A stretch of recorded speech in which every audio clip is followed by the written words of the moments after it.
William Blake Miller, May 3, 1889, January 9, 1987, was an American football player and coach. Miller played college football at Michigan Agricultural College, now known as Michigan State University, from 1912 to 1915.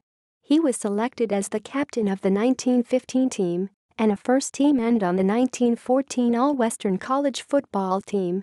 In November 1915, Miller was declared ineligible to compete further in intercollegiate athletics after it was revealed that he had played in 2 professional football games with the Detroit Heralds. After leaving college, Miller served as the head coach of the Central Michigan Chippewas football team in 1916 and compiled a 1-5 record.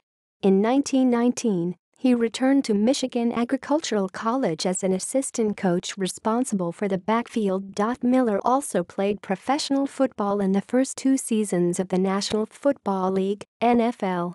He appeared in 2 games for the Detroit Heralds in 1920 and in 3 games for the Detroit Tigers in 1921. Miller died in 1987 from injuries suffered in a fire at his home in Lansing, Michigan at the age of 97.